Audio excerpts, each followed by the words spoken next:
Eu estava falando com Deus nessa tarde, nos minutos que sobraram depois de uma agenda muito cheia. O que falar aqui nesse lindo culto? O que falar para uma multidão em plena segunda-feira que deixaram seus afazeres e vieram ao santuário para louvar o nome do Senhor? E o Espírito de Deus tocou o meu coração e me disse: filho, fale para o meu povo sobre a minha volta, porque eu estou às portas.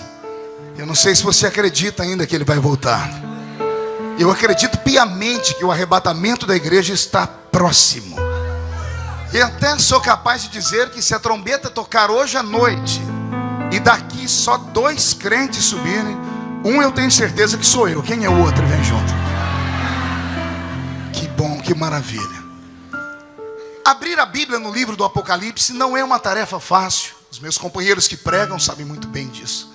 O livro do Apocalipse é um livro revelado, e toda revelação ela pode ser interpretada à luz de um contexto, ou à luz de um pretexto, ou à luz da própria experiência pessoal, porque trata-se de uma revelação. Não há uma exegese perfeita acerca disso. Os crentes têm medo do Apocalipse porque ele revela os tempos finais, e quando começamos a ler sobre derramamento de taças, toque de trombeta, ira divina, monte sendo abalado, monstros saíram do abismo e tomando posse da terra, os cristãos parecem que querem deixar esse livro de lado. O livro do Apocalipse engana-se aqueles que pensam que ele trata apenas do futuro. O livro do Apocalipse é um compêndio de um passado distante de nós, de um presente do tempo do escritor do livro do Apocalipse e de um futuro que engloba a minha vida hoje e a nossa vida daqui até o arrebatamento da igreja. E vou além, até o grande dia do juízo final. Quando Jesus Cristo apareceu ao seu servo João na ilha de Patmos, ele logo foi dizendo: João, eu vou te revelar coisas e você vai escrevê-las. E você vai escrever sobre as coisas que eram passado, as coisas que são do presente de João e as coisas que hão de acontecer. Por isso, o livro do Apocalipse não pode ser esquecido. E aqueles que têm certeza da sua salvação não devem ter medo dele. Pelo contrário, devem se deliciar nas suas palavras, porque nós devemos sempre trazer à memória aquilo que nos dá esperança. E a esperança é que ele já está voltando. Mas abrir a Bíblia no capítulo 5 do Apocalipse é uma grande aventura. Pergunte por quê? Só falo se todo mundo perguntar. Porque nós vamos tentar voltar num tempo distante de nós, cerca de 2 milênios, e entender a mente de um homem que foi abandonado em uma ilha para morrer, e de repente o seu corpo é retirado do espaço normal, é escondido pelo próprio Deus, e o seu espírito, de maneira metafísica, é transportado para o reino da glória do eterno Deus. Ou seja, este livro já começa com dificuldade para aqueles que são extremamente racionais, extremamente lógicos. Ao homem lógico, que acredita que tudo tem que ser revelado através da química, da física ou da matemática, jamais vai acreditar nesse texto. Mas eu não estou aqui pregando para cientistas hoje. Eu estou pregando aqui para ovelhas. Ovelhas que têm o Senhor como seu pastor, e eles acreditam em coisas sobrenaturais ainda. Alguém acredita em coisas sobrenaturais aqui? Para entender Apocalipse 5, você precisa acreditar que Deus arrebata homens e mulheres em seus sentidos. Que Deus toma o espírito desses homens e mulheres, os transporta para uma outra dimensão, e tais seres humanos voltam à terra. E quando estão em estado normal no seu corpo físico, de posse de uma pena, nanquim e papiro, transportam para a matéria aquilo que eles viram de maneira sobrenatural. Por isso que o Apocalipse, ele traz uma insegurança àqueles que pregam. Mas não para mim, porque eu nasci lá no meio da roça, na Vila Tatu, e cresci numa igrejinha cheia do Espírito Santo. E os pastores que foram os meus grandes líderes da fé, a maioria deles só tinham 2 dentinhos na boca. Era o zagueiro e o atacante. Mas quando abriam a boca para falar, diziam: aquilo que eu não sei, o Espírito Santo me revela. E eu acredito que ele ainda revela. Quero te convidar a fazer uma viagem comigo, amém? Então olhe para o seu irmão e pergunte para ele: você está pronto? Diga: uma viagem só de ida para dentro do coração de Deus. Os que estão prontos, dê um grito de glória. Agora eu fico mais à vontade. Segure para mim, por favor, querido. Pois bem, Robson, mude a música para mim. Abrir a Bíblia em Apocalipse 5 é tentarmos entrar na mente do discípulo a quem Jesus amava. Quem conhece o contexto sagrado de quando Jesus por aqui passou, quando ele monta o seu colégio apostólico, vai se lembrar que no meio de multidões ele segregou 12 seres humanos. Faço questão de dizer 12 seres humanos. Ele não se revelou a 12 anjos, não se revelou a 12 heróis, não se revelou a 12 super-homens. Ele se revelou a 12 seres humanos. E a um destes seres humanos, o seu coração o abraçou. Quem conhece a trajetória dos discípulos sabe que todos eles, com exceção de João o apóstolo, foram martirizados. Faltar-me-ia tempo aqui para relembrar a todos nós como foi que morreu Pedro, por exemplo, crucificado de cabeça para baixo. André, seu irmão, crucificado numa cruz em forma de X, daí a cruz de Santo André. João Marcos, arrastado pelas ruas de Alexandria até ter o seu corpo esfolado. Tiago ao fio da espada. E todos eles, com exceção de João o apóstolo, tiveram uma morte trágica e violenta. E aqui começa a mexer com o imaginário do cristão. Porque João não teve uma morte violenta como os demais. Não é que ele era tão especial a ponto de não merecer morrer. É que João, em vida, recebeu uma palavra que saiu da boca de Jesus. E Jesus não era homem para mentir, nem filho do homem para se arrepender das coisas que fala. Um dia, passando por aqui, ele endureceu a sua palavra e disse: tudo que eu falo acontece. E passa o céu, e passa a terra, mas as minhas palavras não podem passar jamais. Um dia Jesus estava mostrando o seu amor para com João o apóstolo, e os discípulos parecem que ficaram enraivecidos e foram questionar: por que o Senhor dá tanta atenção para João? E o Senhor então liberou a sua palavra profética dizendo: que importa a todos vocês que João viva, para que me veja voltar neste mundo, no meu reino e na minha glória. Quem já leu esse texto talvez não tenha percebido, mas o Senhor arrumou um gravíssimo problema nesse dia. Porque ele começou a dizer assim: que importa a todos vocês que sentem ciúmes de João, que ele viva para me ver voltar nesse mundo depois que eu morrer, depois que eu ressuscitar. Que importa que ele me veja voltar nesse mundo com o meu poder e a minha glória. Tendo o Senhor liberado esta palavra, a morte recebeu uma palavra de ordem: você está proibida de tocar em João. Não é que não tentaram matar João.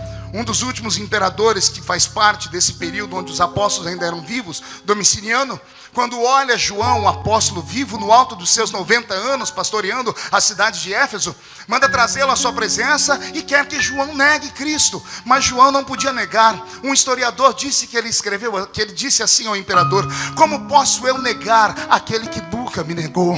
E o imperador então ameaça de morte, dizendo: então eu vou lhe matar. E ele diz: a morte não é minha inimiga. A morte é uma carruagem que me tirará daqui e me levará para perto do meu grande amigo. Como é que você pode oferecer qualquer tipo de coisa ruim a um homem que não teme a morte? Então esse imperador mandou que fizessem, através do pensamento dos romanos, que foram até os dias atuais os homens mais violentos da história, que criaram métodos de tortura. Pediu para que os seus asseclas preparassem um método de tortura que nenhum dos outros 11 discípulos de Jesus tivessem experimentado ainda. A história diz que ele mandou fazer um tacho de azeite fervendo, colocou dentro da sala do seu palácio, trouxe João no alto dos seus 90 anos e disse: a sua morte se dará dentro daquele tacho de azeite fervendo, se você não negar o seu Cristo. A história diz que João ergueu a voz e disse: se eu fosse jovem, eu correria e saltaria dentro daquele tacho. Mas como não tenho saúde para isso, mande os seus soldados me jogarem logo lá, porque eu não vou negar Jesus. E quando jogaram João dentro do tacho de azeite fervendo, aconteceu mais ou menos aquilo que acontece com a senhora ou com o senhor quando estão fritando um bife. Pega uma carne, doutor Marcelo Bruni, fria, e joga numa panela quente, sobe aquela cortina de fumaça branca. Quando o corpo de João encostou no azeite fervendo, subiu uma cortina de fumaça branca e todos esperavam gritos, mas não teve gritos. Quando sumiu a cortina de fumaça, lá está João, dentro do tacho de azeite fervendo, tomando um banho de hidratação de pele, o primeiro da história. A história diz que o imperador de pé, estupefato, grita: como é que este azeite não te queima? E João brada lá de dentro do tacho: é que o azeite que está dentro de mim é mais quente do que o azeite que está por fora. É só por isso. O que eu conto a vocês agora, raramente você vai ouvir em seminários de teologia. Por que é que João é arrastado para a ilha de Patmos? A ilha de Patmos é envolta num manto de mistério e muita mitologia grega. Os gregos, aqueles que adoravam os deuses do alto do panteão, liderado, é claro, por Zeus, e tinha outros dois irmãos, né? Se não me falha a memória, Poseidon e Hades. Esse triunvirato de deuses gregos, deuses safadinhos, que quando estavam lá no seu céu, ou no Hades, ou no meio do mar, e se cansavam da vida de Deus com D minúsculo, vinham para a terra, encarnavam e dormiam com as mulheres. E depois delas nasciam sementes híbridas, homens que eram homens deuses ou semideuses. Hollywood acreditou tanto nisso que transformou em película. Quem já assistiu Hércules, quem já assistiu Pompeia, quem já assistiu Os Titãs, deve se lembrar dessas histórias. Os gregos acreditavam piamente nisso. E o que é que eles faziam? Quando encontravam um ser humano cuja morte não conseguia tocá-los, eles mandavam para a ilha de Patmos, que era cercada com uma espécie de feitiçaria. Os gregos eram extremamente crédulos nisso. Então, quando eles encontravam seres humanos que a morte não os carregava, diziam: se não morrem é porque não são homens, são semideuses. Então é melhor levá-los para uma ilha onde estão todos que são da mesma raça. É por isso que levam João para este lugar. É por isso que tiram João da civilização normal e mandam ele para a ilha chamada Ilha Rochosa, ou Ilha da Morte, ou Ilha da Feitiçaria. A tradição diz que quando os guardas pretorianos pegavam um desses semideuses, entre aspas, e chegavam próximo à ilha, eles não tinham coragem de descer na margem, não tinham coragem de colocar os pés na praia. Então, a uns 15 metros da praia, pegavam o preso e jogavam ele no mar, amarrado de mãos e pés, e ele que se virasse, porque alguns desses haviam burlado a morte. Se você entrar na internet, você vai encontrar relatos de seres humanos que parece que não são seres humanos. Pessoas que ficaram debaixo d'água por 10, 15 minutos e não morreram. Pessoas que foram enforcadas e ficaram penduradas por 30, 40 minutos e não morreram. Pessoas enterradas vivas, depois de 3, 4 dias, essas pessoas estavam vivas. A biologia do corpo, o seu corpo, o seu biotipo era diferente de todos. Então, naquele mundo antigo, acreditava-se que tais pessoas eram deuses encarnados. Por isso jogam João nesta ilha. Eu quero que você se aproxime da ilha comigo. Um homem de 90 anos está sendo jogado de um barquinho. Ele está com mãos e pés amarrados. Ele tem que fazer das tripas coração para chegar até a margem, porque ele não é semideus. Nós sabemos que ele é apenas um homem de carne e osso que tem promessa. E quando ele chega na praia, João olha para a esquerda e para a direita e não vê saída, porque tanto a esquerda como a direita vão terminar em um anel, porque a ilha era cercada por uma praia. Ele olha para frente, não tem saída, porque lá dentro tem bestas, feras humanas, homens terríveis e cruéis. Ele olha para trás e tem o mar, ou seja, não há escapatória para João. Ele olha para frente, a porta está fechada. Ele olha para trás, a porta está fechada. Para a esquerda e para a direita, a porta está fechada. Mas ao invés de se desesperar, João ensina a todos nós no seu sofrimento que existe uma porta que pode ser aberta a qualquer momento, quando todas as portas aqui se fecharem. Só que não é uma porta que pode ser vista com os olhos humanos, é uma porta que está no céu. E se as portas da terra se abrem batendo com o toque da mão, a porta do céu se abre batendo com os joelhos no chão. A minha Bíblia diz que João caiu de joelhos na ilha. E eu vou deixar ele contar para nós o que aconteceu. E ele diz: tendo eu caído da ilha, eu ouvi uma voz por detrás de mim, e virei para ver quem era. Ai, Jesus, meu coração quase sai pela boca. Ele disse: eu ouvi uma voz por detrás de mim e virei para ver quem era. Interessante que João poderia simplesmente ter dito: eu olhei e vi Jesus. Ele poderia ter encurtado vários versículos do Apocalipse, mas não. Ele faz questão de desenhar Jesus para nós. E eu comecei a questionar: por que João desenhou ao invés de falar o nome dele? Você lembra que ele disse? Eu virei para ver quem estava falando, e lá estava ele, lindo, brilhante, cabelos brancos como a lã branca, os olhos como chama de fogo, o seu corpo coberto com um linho branco e um cinturão de ouro traçando o seu peito. Os seus pés reluziam como latão que saíra da fornalha, e da sua boca saiu uma espada aguda de 2 fios, que gritou: João, sobe para cá, João. O dia que eu li isso, eu me empolguei e falei: Senhor, por que João não apenas virou e disse: eu olhei e vi Jesus? Pergunte para mim, por que ele não fez isso, pastor? Simples. Quando João vê o seu amigo glorificado, o seu coração sorri. É como se ele estivesse dizendo assim: agora eu já posso morrer. Por Porque a última vez que João havia visto Jesus faziam 60 anos. Quantos anos, igreja? Quando Jesus morreu, João tinha 30 anos. A última vez que João viu Jesus, ele viu Jesus em Atos, capítulo 1, no solapé de uma montanha. E como é que Jesus estava ali? Estava em carne e osso. Estava com um furo nas mãos e nos pés. Ele não estava brilhando, ele não estava reluzindo, ele não estava glorificado. João viu Jesus ressuscitado. Mas a promessa não era essa. Que importa que ele viva para me ver voltar no meu reino e na minha glória. Você está entendendo isso? Fazia 60 anos que João o tinha visto. E a última vez que ele viu, Jesus ainda tinha cabelos castanhos, ainda tinha pele humana. E foi esse corpo humano que Jesus arrebatou para o céu, mostrando que é possível nascer homem aqui e encontrar um lugar no céu para morar no futuro. Todavia, quando João vê Jesus glorificado, ele diz: eu preciso falar para todo mundo que a profecia se cumpriu.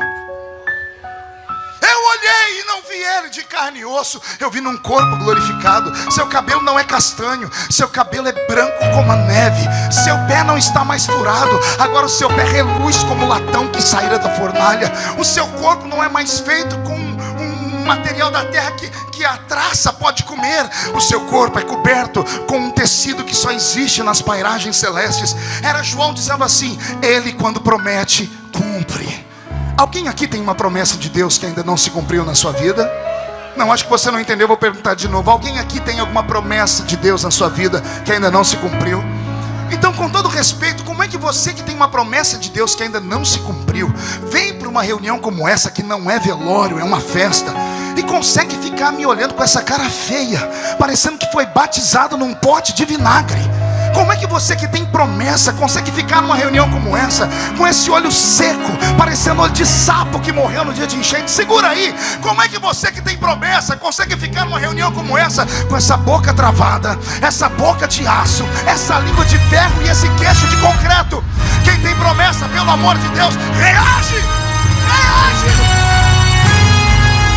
Ainda não estou satisfeito. Levante a mão direita para o céu comigo, por favor. Coloque a mão no ombro de quem está do seu lado. Pede licença e avisa: ó, o médico falou para não contrariar o pastor. Agarrou? Chacoalha a pessoa até ela ficar irritada agora. É para irritar ela. Chacoalhe ela até ela ficar. Ó, tem gente que nem para me obedecer presta. Ô, racinha ruim. Chacoalhe, chacoalhe. Chacoalhou, diga para o seu irmão: Deus te trouxe aqui para isso. Sacode, sacode, sacode. Diga: Deus te trouxe aqui para isso. Deus te trouxe aqui para sacudir as suas promessas, para sacudir a sua chamada, para sacudir a sua família.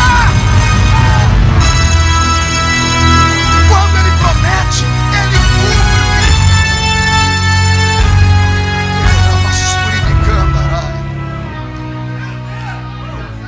cumpre. O corpo de João ficou escondido na ilha. O seu espírito foi arrebatado ao céu. Quer entrar no céu comigo? Agora. Então vem, Robson, mude a música. João entra na eternidade. Ele não entra no primeiro céu, no céu atmosférico, onde os pássaros voam e as nuvens perambulam. Não. Ele não vai ao segundo céu, no céu cósmico, onde estão as estrelas, as nebulosas, as galáxias, as supernovas. Não. Ele rompe com o espaço-tempo. Ele entra num lugar que o apóstolo Paulo chamou de terceiro céu. Um céu inacessível e invisível, porém real. E o que eu vou falar agora é só para quem é espiritual. Paulo, quando escreveu a carta para a igreja de Corinto, que era a igreja mais viva que ele havia plantado, por isso a ela ele ensina sobre os dons. Ele precisa equilibrar os crentes. Ele diz assim para eles: quando vocês entram na igreja, nada acontece. Mas quando vocês entram no culto,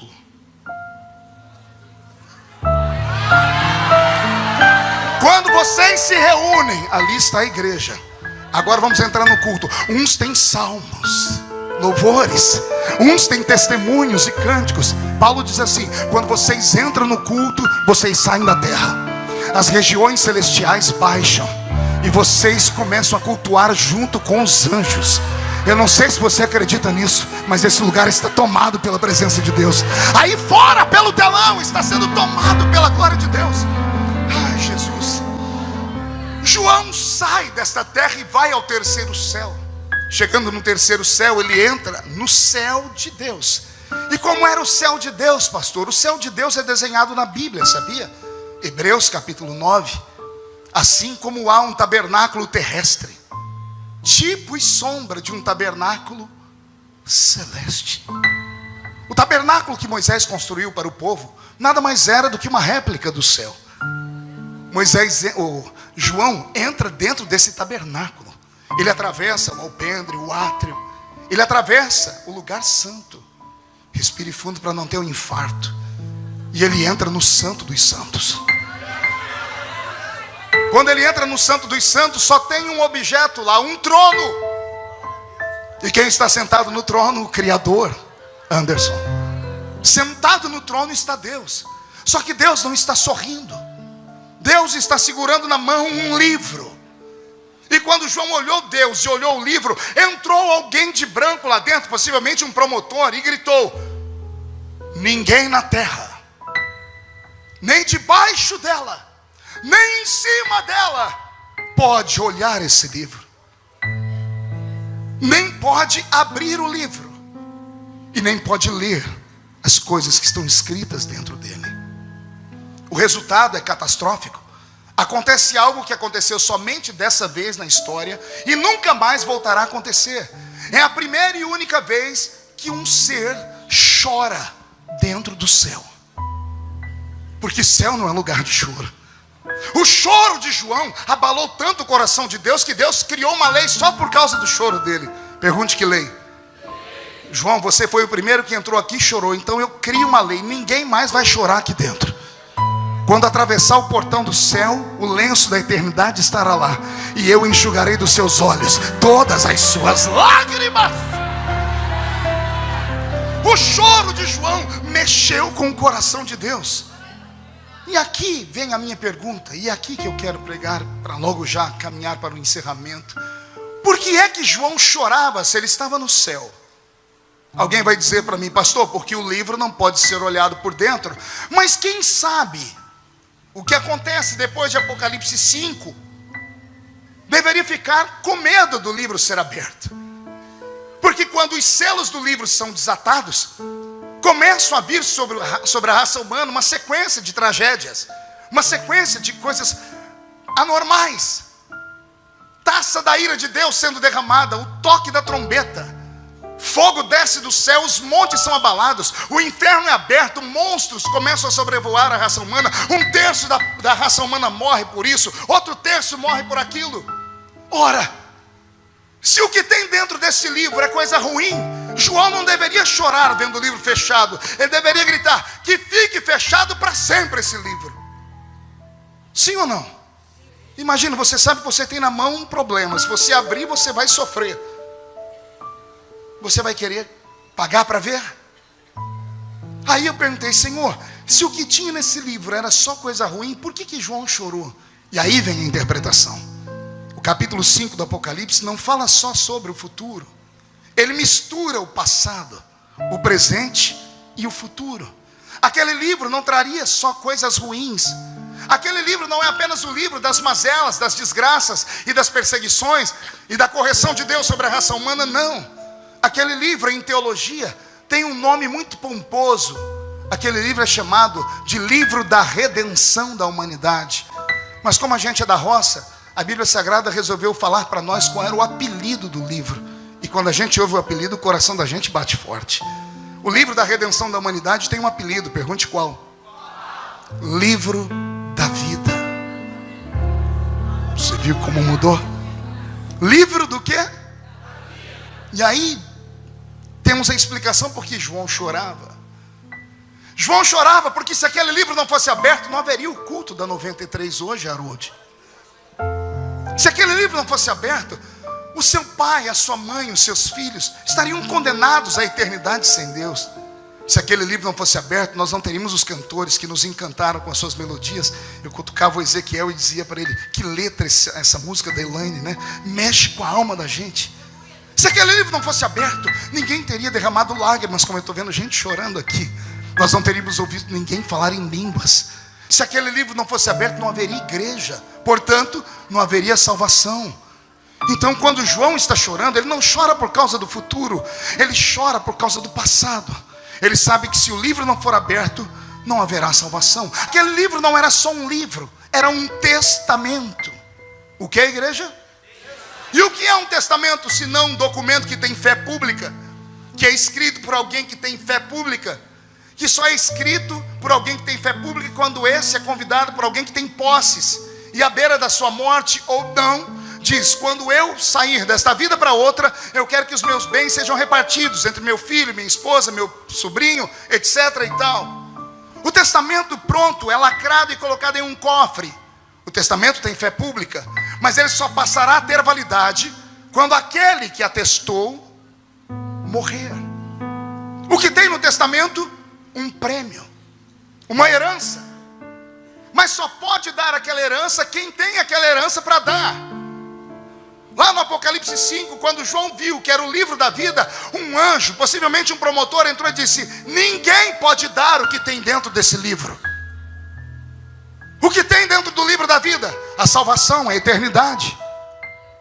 Mas como é que o homem pode receber a bênção da vida eterna se todos pecaram e destituídos estão da glória de Deus? O salário do pecado? Todos pecaram. O salário do pecado é a morte. Não havia ninguém na terra, nem debaixo, nem em cima dela, que pudesse abrir aquele testamento, porque o que estava escrito lá dentro era a minha salvação e a sua. Então esse anjo que acompanhou a eternidade passada, ele olhou e disse: até hoje ninguém pôde dar o que está escrito aí dentro. E quando João viu que ninguém podia dar aquilo, ele chorou profundamente. Mas quando ele está chorando, abre o Santo dos Santos de novo, e vem um outro homem de branco, e ele vem em João e diz: João, não chores. E eu imagino João falando: não chorar? Você não precisa chorar porque você é anjo, você habita aqui, eu sou homem, eu nasci num mundo perdido, estou condenado. A minha esperança era aquele livro, mas o outro ali gritou que ninguém na terra, nem debaixo nem em cima dela, pode me dar o que está escrito naquele livro. Eu continuo chorando. Aí o homem de branco diz: calma, João, olha quem vai entrar por aquela porta. E de repente João vê ele entrando, mas ele está tão diferente que João não o reconhece, porque agora ele entra como rei.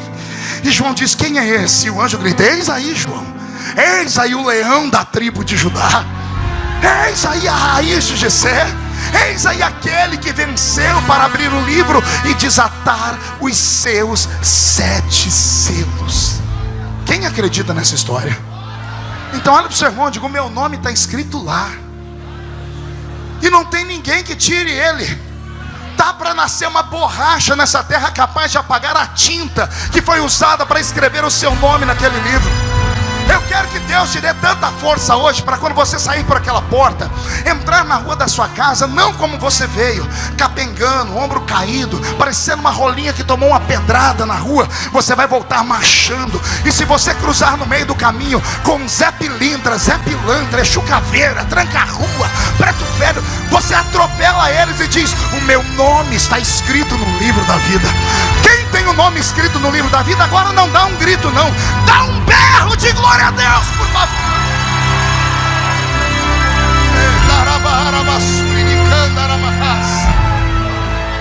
Se alegre. Se alegre. Você pode não ter tudo que você quer, mas você tem tudo que você necessita. Você pode não ter uma casa na Barra, você pode não ser reconhecido pelos homens importantes da cidade, o seu nome pode não fazer parte dos convivas da Rede Globo e outros mais, mas o seu nome está escrito no livro da vida do céu. Eu quero encontrar você lá no céu.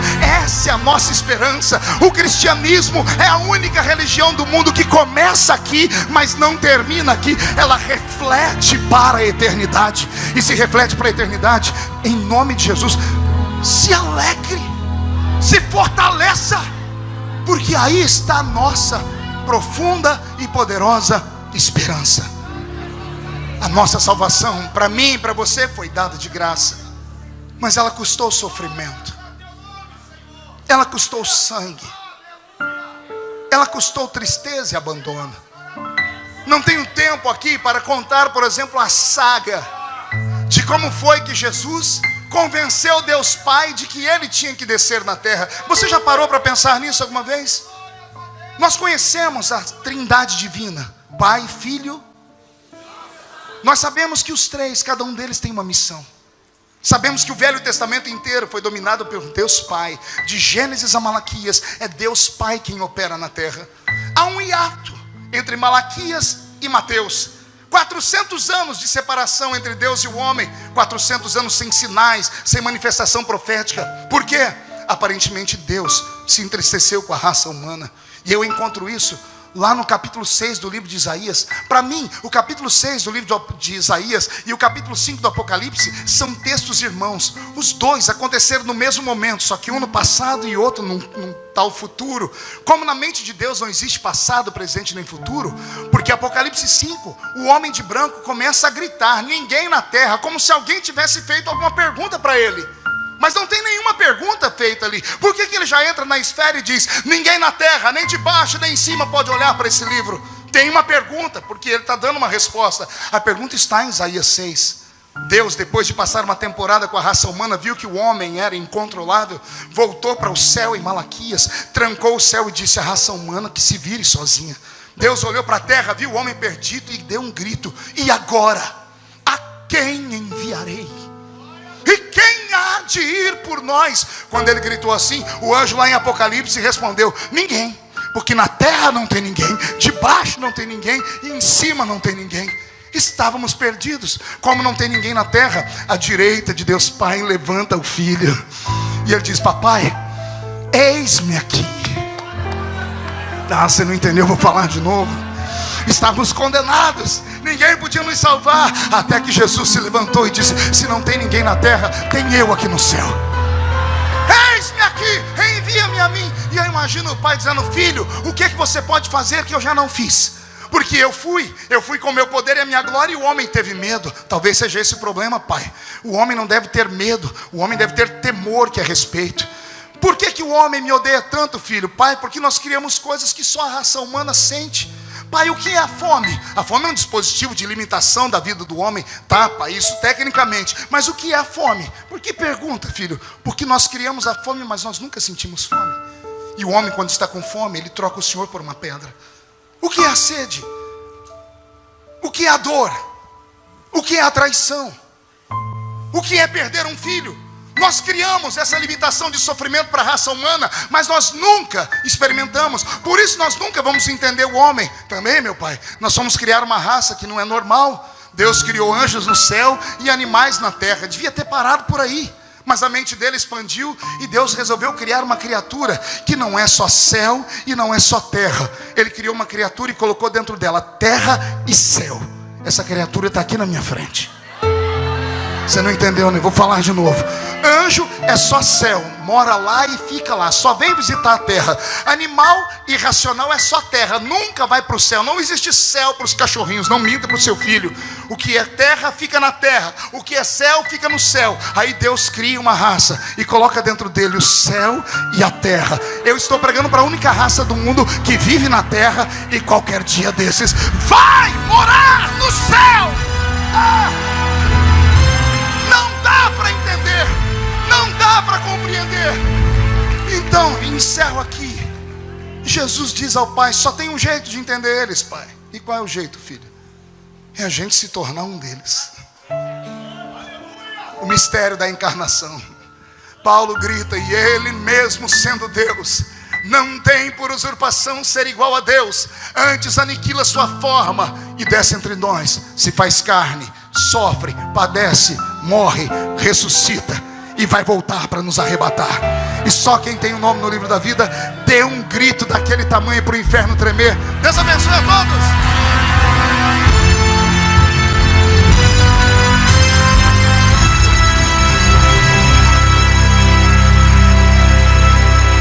Louvado seja o Senhor.